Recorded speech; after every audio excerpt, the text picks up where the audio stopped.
Hello everyone and welcome. Happy Friday. It is June 19th, 2020 and welcome to episode number 9 of the Gretsch Afternoon Drum Break. I am your host, Neil LaFortune. Very excited for today's guest, but I wanted to give a shout out to all of the viewers that tune in and week out. I thank you so much. I see a lot of repeated questions from the same viewers. I see my friend Frank comes on here a lot, my friend Rob Andrews comes on here quite a lot, Ian Brown as well, Neil Devereaux, thank you so much. I appreciate you watching. This week's installment of Why I Love Gretsch Drums is that iconic Gretsch logo that was developed in the 1950s by Bob Lubers, and I encourage you to check out Gretsch.com, February's 2020 issue, which describes the genesis and the creation of this wonderful, iconic Gretsch logo. So today's guest, I'm going to bring him on here. We have Lay, guys. Nice to see you. And we bring on my guest. He may pop on here. I wanted to say that he was born in Switzerland, and you're sideways. No! Here we go. Oh, you're trying to do you're trying to do a Tommy Lee, I think. Yeah, man. I was just introducing you. Born in 1975 in Switzerland. Absolutely. At age 5, you started with the violin, the drums at 9, and then we're going to fill in everything else from there on. You've been playing with Simply Red since 2011, I believe it is. And yes, you play with Simple Minds, or you have played with Simple Minds. We will get into a lot of the things that you do. Ladies and gentlemen, boys and girls, please welcome, all the way from Switzerland, Gretsch drum artist, drummer, fabulous, Mr. Roman Roth. Thank you. Hi everyone, nice to be here. Thanks, Neil. Nice to be here. Finally, nice to hear your voice. And I've been looking and watching videos of you quite a lot actually even longer than this last week, since we figured you were going to be on the program, man. And you guys sound so great in that Hyde Park video. I can't believe it. You guys sound so good, like better than ever. Oh, nice. Thank you so much. Well, it was a one-off show, that one in the Hyde Park, and it's always fun to just get together with those guys and how many let people? it rip. I have no idea, to be honest. Everybody. A few. Yeah, I couldn't. What a great view! I mean, in that you wanted to use that video because it was the drummer's point of view, and that shot of you, and you can see you doing backups and things like that. That must be quite a thrill for you. And you know, you looked so relaxed, and you looked like it was you weren't.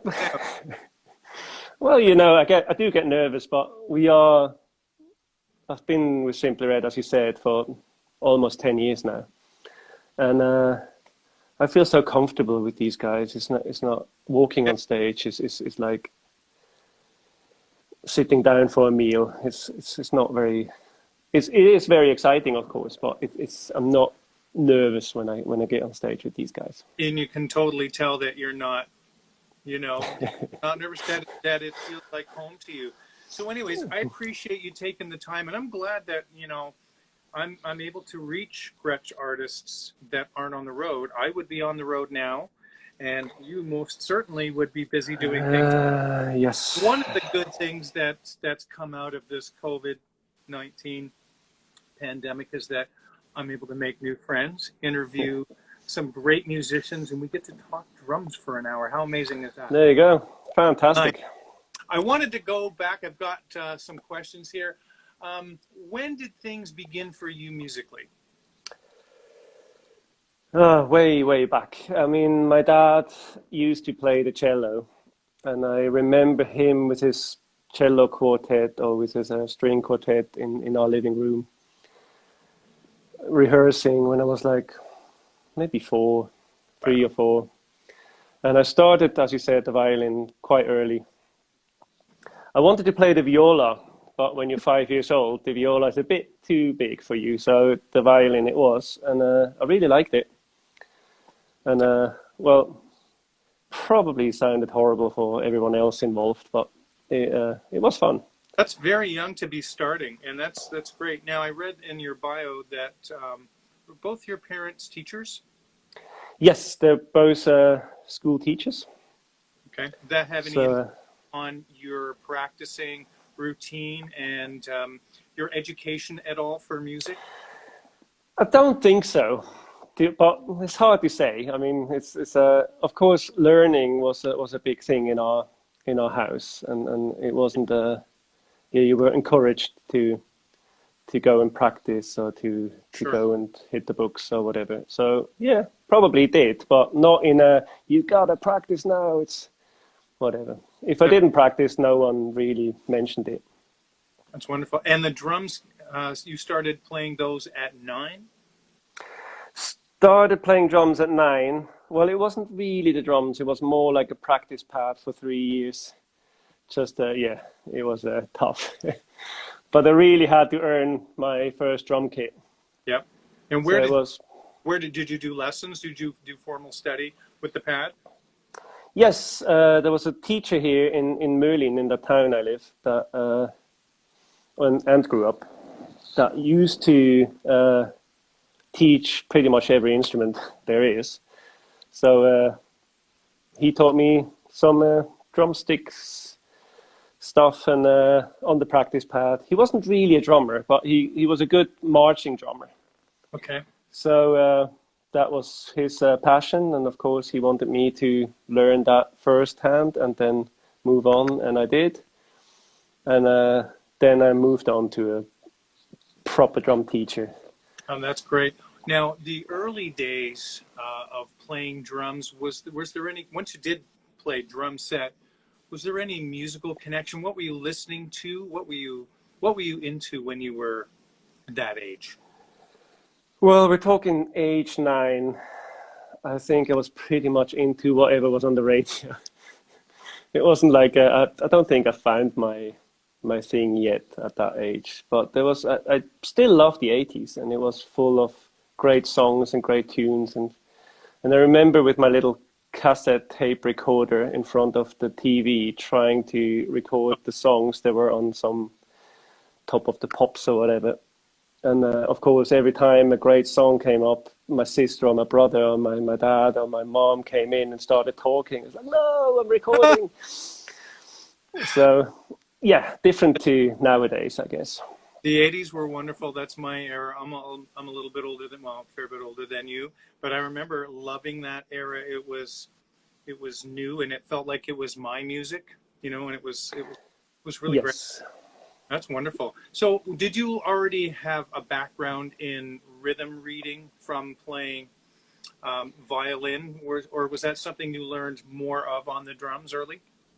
It was probably more on the drums then. I mean, I was reading on the violin, but it wasn't very syncopated stuff, let's put it that way, at the beginning anyway. Yeah. And then age 9 started to with the drums, and that was probably more reading involved. That's good. So they were. So this was at a. Was it at a school, or a music store that had all kinds of different instruments?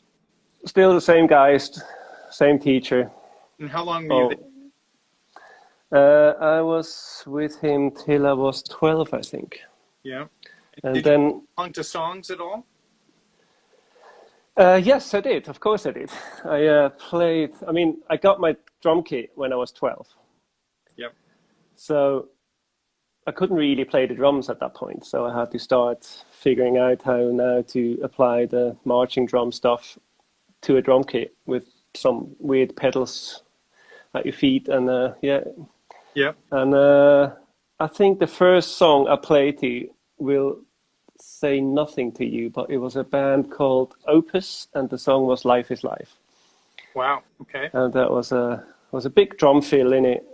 Well, kinda, and quite fairly simple the rest of it. So that That, was that's great for somebody that's 12 years old. That's wonderful. it was Now, perfect. did you get the bug for the drums then around age 12?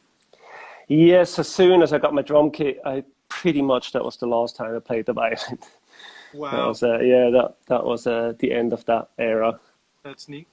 Now, when did Gretsch drums enter your life? Was it fairly early on, or was it a little bit later? Gretsch drums was always in my life. I mean, I remember Hmm. my dad was a big jazz fan as well, and all. I mean, the greats played Gretsch, and I grew up with listening to them at my dad's place, and I'm a huge early Rolling Stones fan, and Charlie Watts, of course, is one Yeah. of my bigger influences. I love Levon Helm. I'm a huge fan of many drummers that play Gretsch. But I always felt like it was like that Rolls Royce category that I'm not worthy to enter. It was that kind of, it had that, it's hard to describe, but it was for the grades and not for me. That kind of thing. That was my, so I played many other drum kits in the meantime. And Gretsch drums weren't actually that available in Switzerland at that point. Right. I It didn't. Yeah. wasn't a big thing here at that point. So I different things and started playing drums and started playing bands and then much later I thought, you know what, I should get a Gretsch drum kit. And what did you buy? I got a broadcaster. Oh, That's not very long time ago actually. That was 4 years ago. okay. Was my first Gretsch drum kit, Well, that's amazing. and I haven't looked back since. And what was it that you were playing at that Hyde Park show? Was that the drum kit? Looked You like know what? It's a very good question. looked like what the what color was it? it was like the White Oyster, I believe it was. Right, that's Brooklyn. It was the Brooklyn. That's my Brooklyn kit I got for most live shows I do in Brooklyn. That's fantastic. And Yeah. what are the broadcasters? Or, yeah, what are the ones that you have? What was the first kit that you bought 4 years ago? What are the The, sizes? the sizes is a 14 by 22 kick, which I believe is the kick. Yeah. Well, now I do. Then it's is it 8 times 12, 14 by 14, and 16 by 16. Kind of in between a rock and a pop drum kit, Yes. which works for me really well.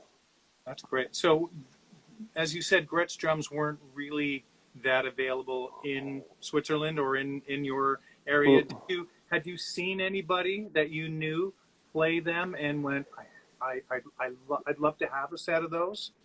Or did you You just mean not you see them? mean when I bought it 4 years ago? Well, no, even before, like when you were younger, when you would see other musicians, would you see Gretsch, or was that just Oh, only the greats, no one else. Just the outstanding Elvin and all those cats, and that's what I think got in my head that this is for the cats, not for me.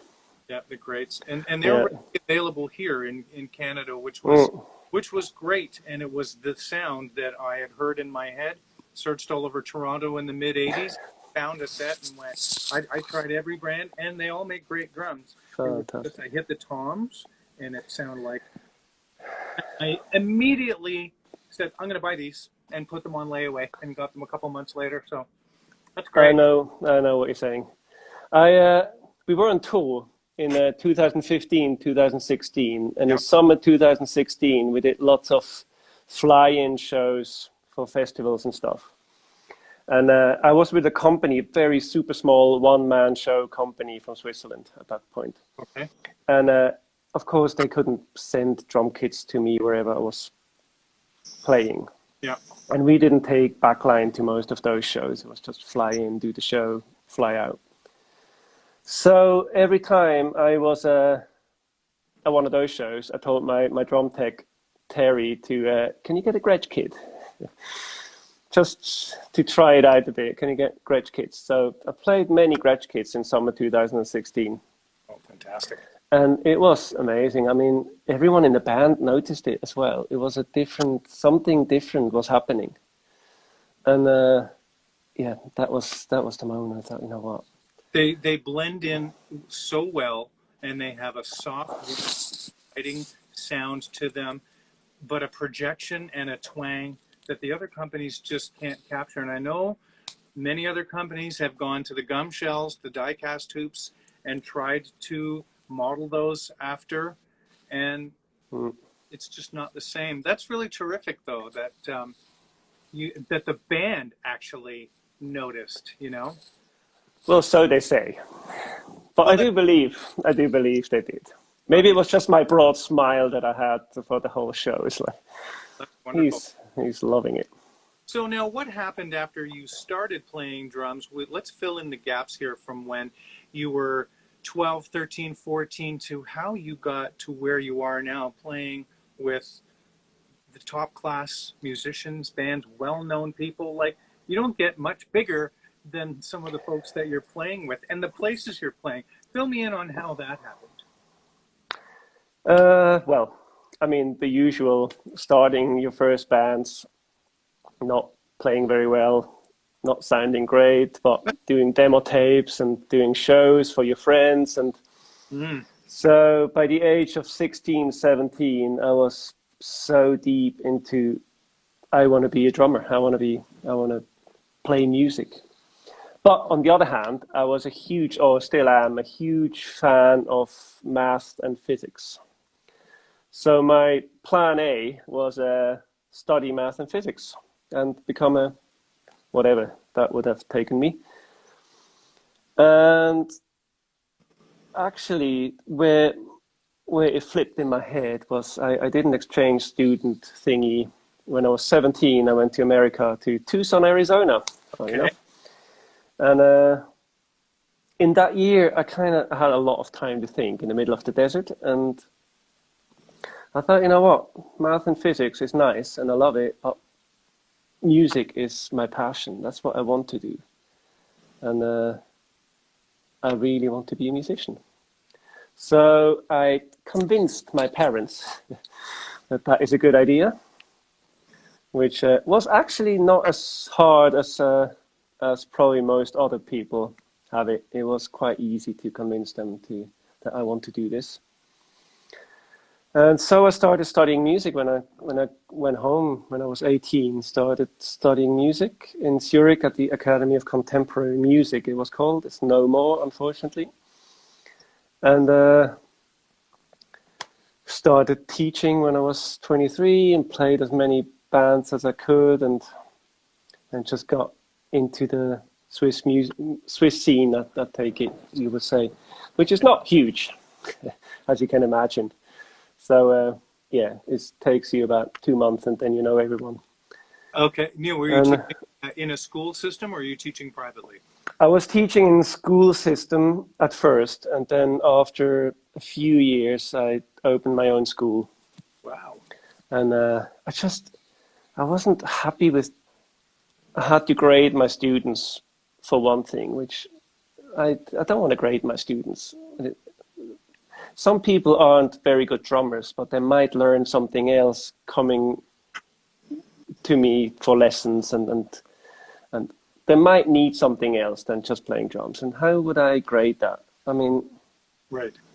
so I wasn't happy with that. And the other thing I wasn't happy with was the school itself wasn't really, they weren't interested in what I did, what I taught my students, it was just all about having that one concert per year where everyone has to, Right.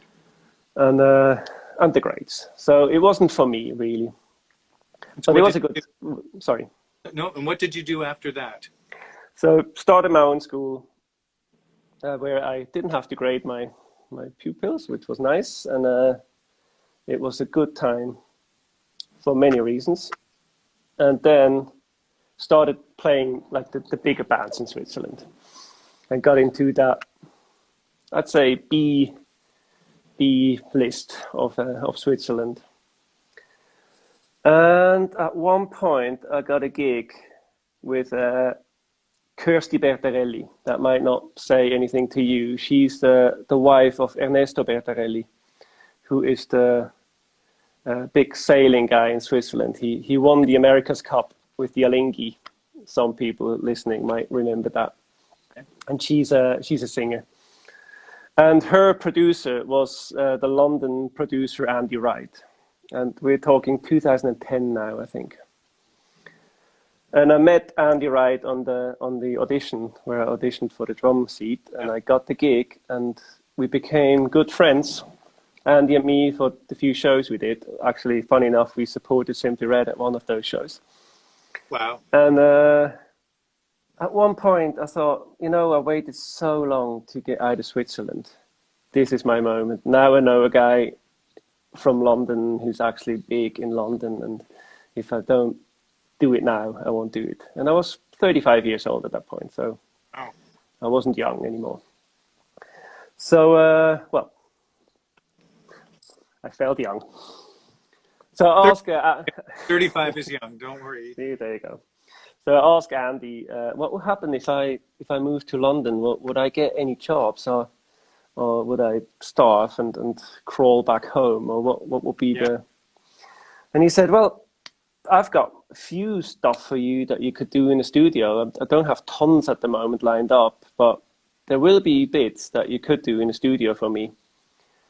So about 2 weeks later, I moved to London. I lined up my whole life to be able to do this. I was like waiting for this. So I only taught on Tuesday and Wednesday, which was great at that moment because I was actually flying back and forth from London to Switzerland and back to teach on Tuesday and Wednesday. So I still got that money from teaching, which I needed, to be honest. And the rest of the week I was in London trying to connect and trying to network and hoping for some sessions with Andy. Wow. Which I did get. And let me think. Yes. So still teaching in 2011, still flying back and forth. And at one point I was teaching in Switzerland. Andy called me on Tuesday. And he called me and I thought, that's weird. He knows I'm in Switzerland. He knows I'm not going to pop over for a coffee or something.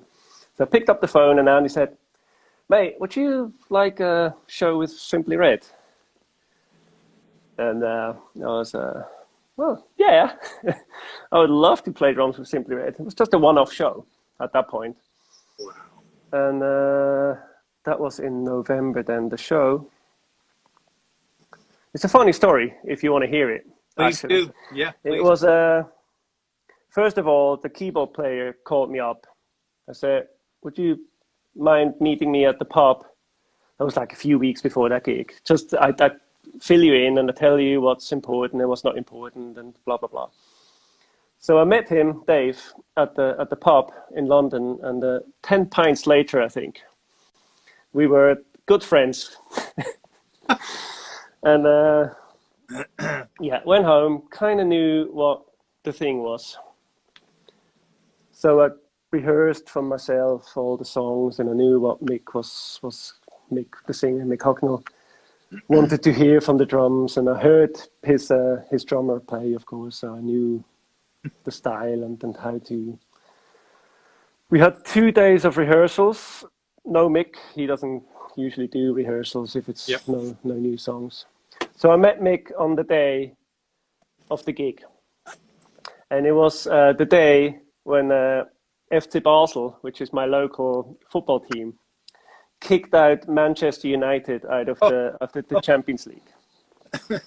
Now that was a big day for me because Basel kicked out Man U. But of course, Mick Hucknall is the biggest Manchester United fan, of course, that there is, or was at that time anyway.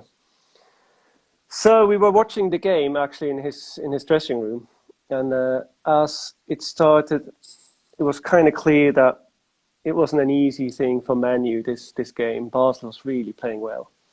So all of the band members started to disappear. And at the very end of the game, when it was 2-1 for Basel, it was just me and Mick. I was like, hang on. So Mick was like, 2-1, what? So he looked over at me and said, are you from Basel?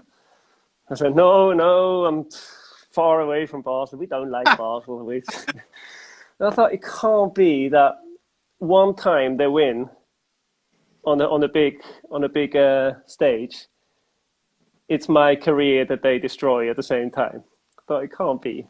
But Mick actually had to admit that Basel was the better team at that night, and so I'm still in his band. That Thank is God. that Thanks, is Mick. amazing. That is Mm. amazing. And so, how long did you have to prepare for this one-off? Well, I had about 2 months. So you had lots of time. So I got sent all the stuff. But of course, Mick doesn't do set lists until the very end. Of course. So I had to check out all the songs, and the catalog is huge. Yeah. And he is known to pull out a song they haven't played for 10 years and let's do this one tonight. So I had to, I needed the 2 months, let's put it that way. Just so, did you write charts, or were you reading and were you... Wrote everything, listened to nothing but Simply Red, just try to, I mean, I knew this could be a good thing for me. But at that point, it was a one-off. But, I mean, you got it on your CV anyway. But if you do a good show and whatnot, you never know. Absolutely. Who was the drummer that you were replacing? It's Pete Lewinson. Okay. Great drummer. He was busy with Sade at that moment. That's why I got the call for this one. And his brother, Steve Lewinson, is still the bass player in the band. That's good. So his brother's on bass and drums. And where was I? Where was that? Oh, yeah, exactly. Pete Lewinson. Yeah. And no, totally lost the plot now. That's okay. Help me. Show. Sorry? Where was that show that you played? That show was in Switzerland. Okay. How funny. It was a private gig for some company. I can't remember what it was. It was quite a big company. Must have been. Cost a bit of money. So you were saying that Mick doesn't like to do set lists, or he'll pull things out. So you needed to be prepared for anything that, how many songs do you figure you prepared? 50 or 60? Probably more than that. I'd say it was like, a good 70 songs, probably. I mean, all the albums. There's a lot of songs. I really like when, I think his name was Gota Yashiki, played in the early 90s, played on Stars, and like, who is this guy playing these little splash cymbals and playing such great pocket? So that's really neat. He was a great drummer. I mean, he wasn't your typical, like, flashy, super fills, whatnot, but how he thought the drums should be, I think, was very shaped part of Simply Red of the early days. I think that was, and he was a great programmer as well. Yes. So that was, well, he still is, actually.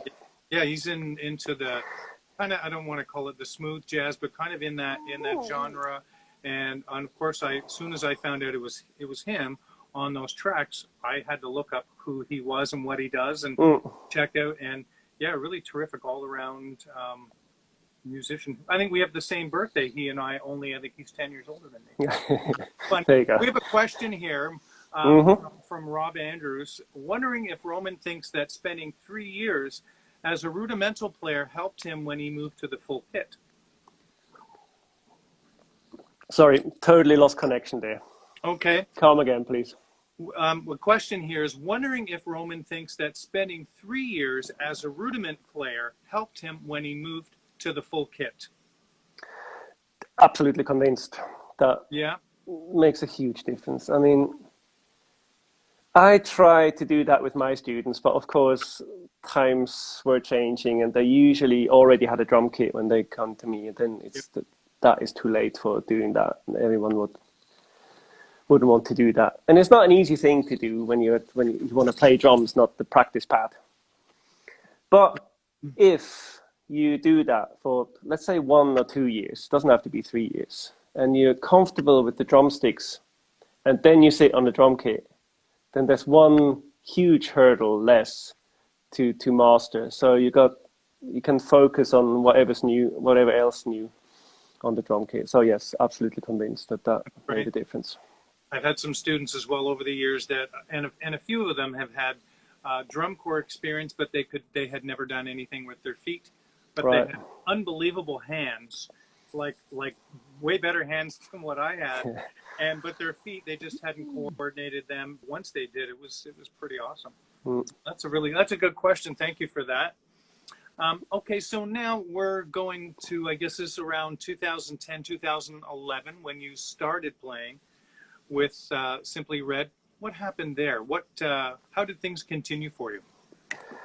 So pretty much weeks after that show I did with Simply Red, it was I got a phone call that Mick wants to do a solo album, and he would love for me to be on that album, which of course was like knighthood right there and then for me. It's like, wow, he could have pretty much every other drummer on the planet, and he wants me for his solo album. So we recorded his album in late 2011, early 2012. Hmm? We recorded part of it at his house. He had a nice studio in his house. Wow. And part of it, I think, was Sphere Studios. That is no more. It's now in LA. They moved. Okay. Oh, wow. And some Abbey Road Studio 2, which of course was like from zero to where else can we go from here now? That's incredible. It's unbelievable. And that was in a short period of time, for maybe 6 months? Yeah, it was unbelievable. That is crazy. Yeah, Now, why is it, do you feel that happened for you? Like, do you think that you were ready? You just needed to make the connection and somebody to hear you? Do you think that was the case, that you were ready? Yes, I was ready. I mean, I tried to be ready for a long time. But I knew that if I just moved to London or to LA or to Berlin or whatever big music towns there are, then I'm just one of so many great musicians that is like, it's nearly impossible that you'll be the one. Right. And at the meantime, you won't make any money. You'll be kind of rather poor in a tiny room somewhere, stuck in a city that you can't afford. So I didn't want that. I had a good gig in Switzerland. I made good money. But I had that longing for I wanted to get out of Switzerland. I always wanted to go on a world tour. And no one comes to recruit a drummer in Switzerland. So I knew I had to get out if that dream was to come true. But as I just said, I also knew that just moving there won't give me that big tour. So I waited and waited and waited patiently for Andy Wright to appear in my life to take me out of Switzerland. And that's wonderful. Yeah, that's wonderful. You do absolutely amazing with the band. And my in Thank response you. to your answer with the rudiments was my friend Rob said, "Thanks, Roman. Your sound with Simply Red is amazing." I met him saying, "Man, listen to this my next guest. Listen to this guy. Listen to this band with Simply Red."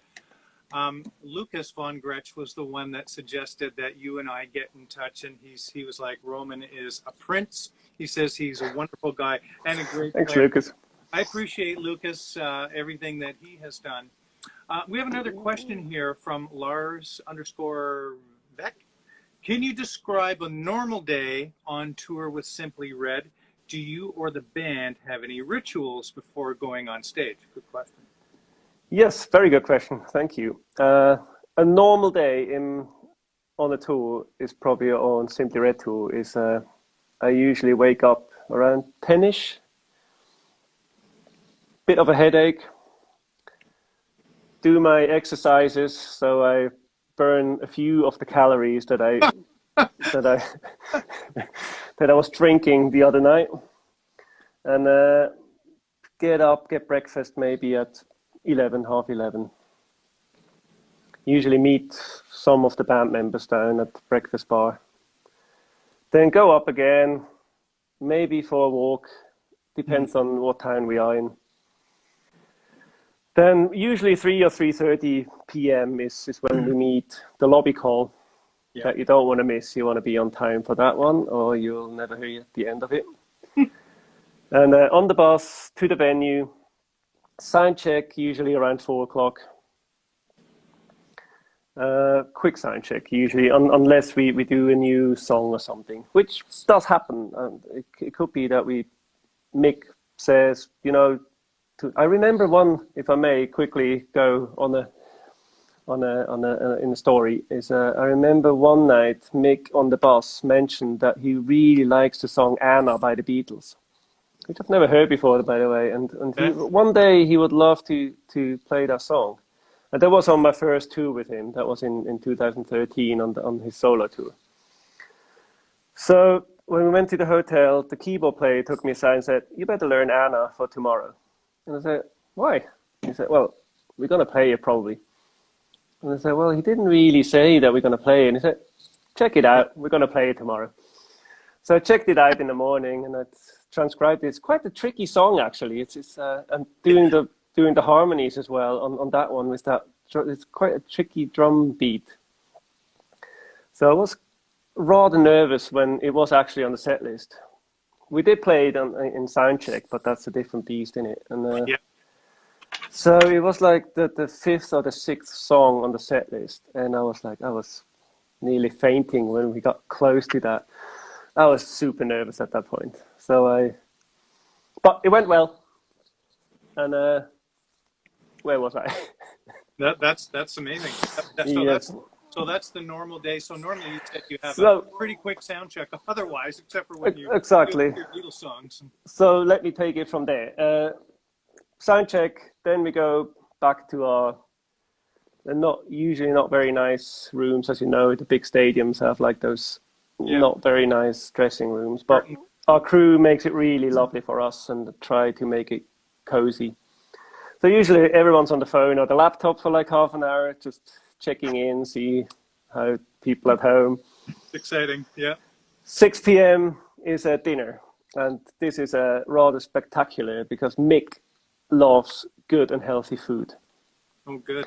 So he treats us to an amazing kitchen crew that travels with us, that buy everything fresh from where we are, and is amazing. I mean, days off when we don't have the kitchen crew are sad days. When you have to go to a restaurant, it's never as good, which is unbelievable because usually tour food is not the most amazing thing you've ever eaten. But in this case, it is fantastic. That's great. So I try not to eat too much because 2 hours later we're going to hit the stage, and I don't want to be. I get sleepy when I eat too much dinner, so I try not to. 8 o'clock. Well, actually, 7:15 is usually when the band gets together, and we start just vibing the songs a bit, doing the harmonies, just rehearse all the song harmonies and stuff, because we're not really trained singers, are we? So we kind of have to keep it.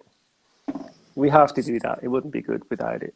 And then you're comfortable enough, and when that works in your dressing room together, then you hit the stage and you sing, and you're not kind of holding back. You know it's going to sound good. Yep. Have you always sang? I always sang. I love singing. I love singing and playing the drums at the same time. It's just Fun, isn't it? It's a great. Are you singing? Do you sing? I do. Yeah. It's just. I mean, it's not. I just love doing it. But besides that, it's if you're looking for a drummer, and you find two drummers who are equally good, one can sing, the other one can't. Which one you're going to hire? It's a no-brainer. So everyone listen to this, start singing while playing the drums. And you don't have to be a great singer to do BB vocals. You have to, of course, sing in tune, which you can learn. Yes. And you have to be able to do different rhythms singing while playing your drums, which is something you would have to practice a little bit, I'd say. But yeah, it is a great thing. So we're at the show now, 8 o'clock, we hit the stage. We get out there. We do usually 90 minutes, which is a good show for everyone. And we get off the stage, straight to the bus. We want to hit the road before everyone else is in their cars and blocking the road. So we really straight to the bus, where there is a plethora of food waiting for us. Again, with a selection of local cheeses and whatever you want is on the Awesome. bus. This is awesome. It is awesome if you're not watching your weight. If you're trying not to gain weight, it's nearly impossible. I mean, Well, you do burn some calories, which is good. So, yeah, playing the do drums. I though? Do I? I don't know. I'm being nice. I keep telling myself that, and then I step on those scales, and it's like, oh my God, dang it, those cheeses. Those cheeses will do it to you, and the Simply Red that you just might have after the show. Yes, we do have. Mick is not just a food lover; he loves great wines.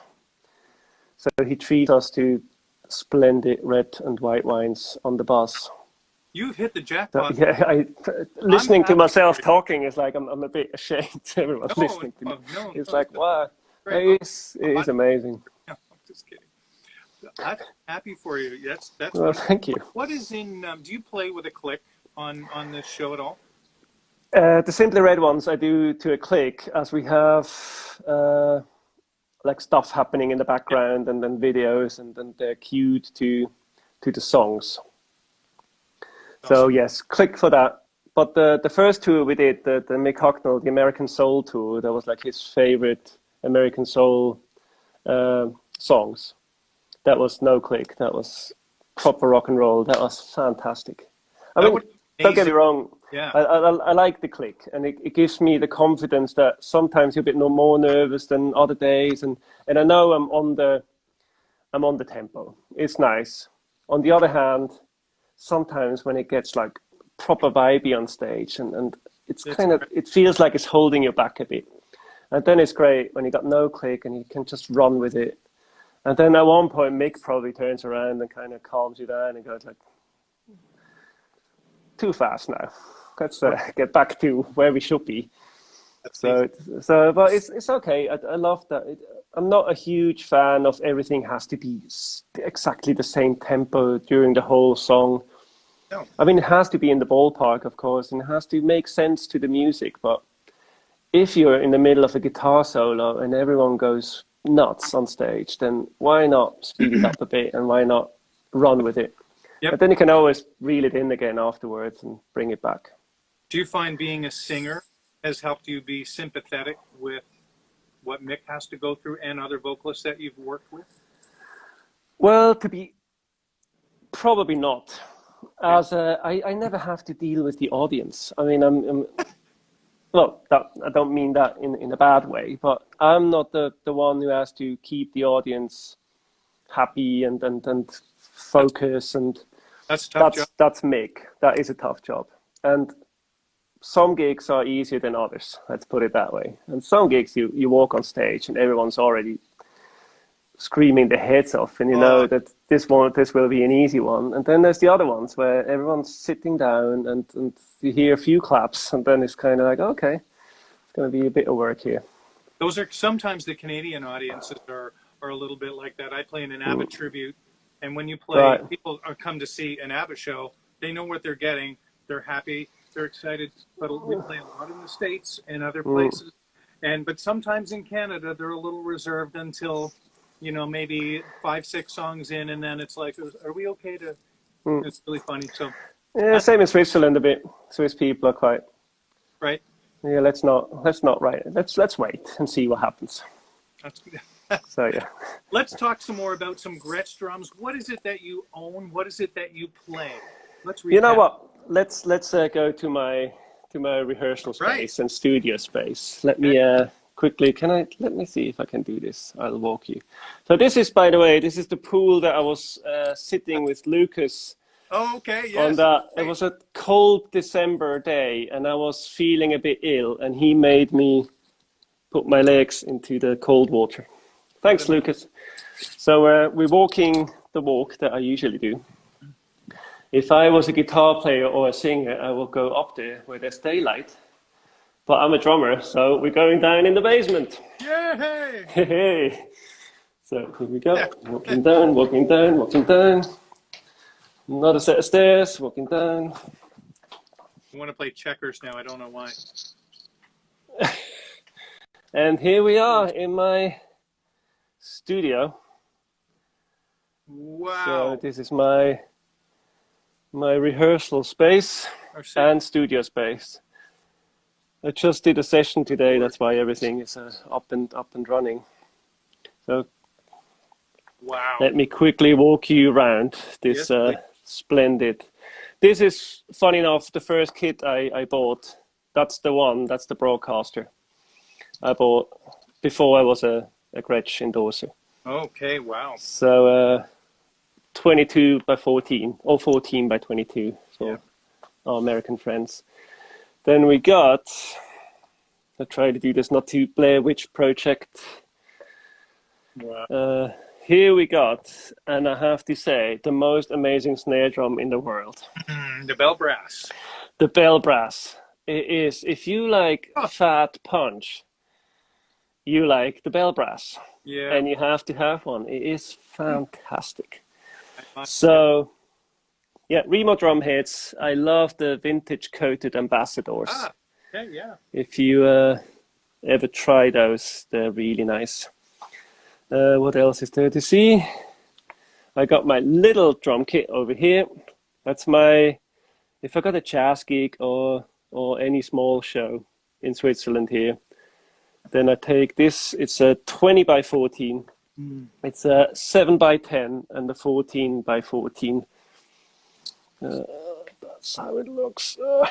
And those broadcasters as well? That's broadcaster as well. I only got those two broadcasters in Switzerland right now, and I've got my Brooklyn is in London, waiting for me. Let me get back into the. There we go. Wow, that's beautiful. And it's a nice room. And it's let me whatever. So where was I? Oh, that's so you did a session today, you said? I did a session today. Yeah, I do remote sessions, and I found this amazing. I mean, we all know Zoom now. Sure do. Everyone knows Zoom. Yes. And so my newest thing is, instead of people just sending me tracks and I play to their tracks and then send them the tracks back, I have them sit in on Zoom, which is fantastic because it feels like you're in the studio together. And I'm, of course, recording on my system, but through Zoom, they can listen to what I'm doing, to the song, and they can talk to me while I'm playing, and they can say, hang on, great on the right, can you do that on the second chorus as well, or whatever. So it's really vibey. I feel like I'm connected to whoever wrote the piece and played it. And that's what I did today again. That is amazing. This is my setup. I've got some lovely microphones. Oops.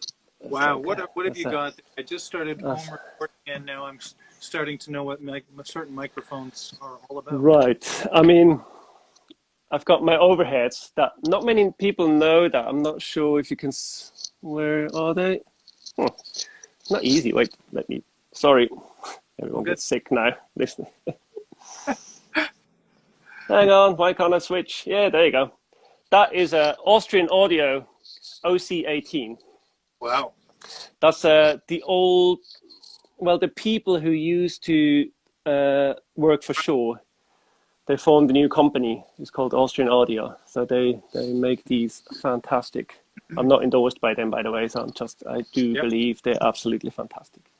And I got A440, which is kind of the classic. Yes. You might know. You need a bit of cash for this one. It's rather expensive. Mm-hmm. But it's a great mono overhead.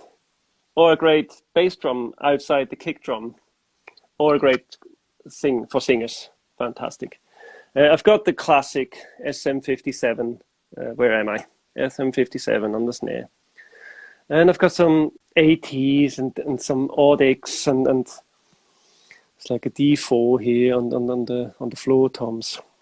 I cut the toms. I record them top and bottom at the same time. And then I've got this Y cable with one phase flipped. So the face of the lower microphone is flipped, and this is normal, and then they come together on into one channel. That is So, crazy. so that really helps. And I've got the bottom microphone, I've got a little thingy in between that lowers it by 10 dB. So I got a bit more top head for the attack, and then the lower head for that nice, warm, smooth rumble. That's crazy. What bass drum? What do you have for our mics on the bass drum? The bass drum is a Audix D6. Wait, I need to flip this again. I'm getting used to this. Next time we do this, I know what I'm doing. Audix outside, which I rarely use, to be honest, in the mix at the end of it. But it's there, and I record it. And I've got, if you can see this, it's a D12. Yes. Yep. It's a very old D12, and it's falling apart, actually. I need to get it fixed, but it sounds amazing. And it's got that low end that the D112 doesn't have. Okay. So that's why I usually don't need the outside microphone, because the inside already has that low punch and that rumble that I'm looking for. So I'm happy with that. But if a client wants the outside as well, mix a different thing or whatever, then he can. Why not? And how do you approach tuning? Tuning is it's a good question. How do I approach tuning? I usually go up fourths from the toms. So there's three toms, blah, blah. And bottom head tighter than top head by usually like a minor third-ish. Okay. Yes, but that's my starting point. And then I start, and when I'm happy, it's probably far off. But I start fiddling with it and retune, and as you know, until it somehow magically at one point it just sounds great. And then, okay, don't touch it. It's true. Was that a coded pin stripe on the head of the snare drum? Yes. It certainly is. A Power Stroke P3. Yes. Can we hear that snare? That's still from the session, so this is the...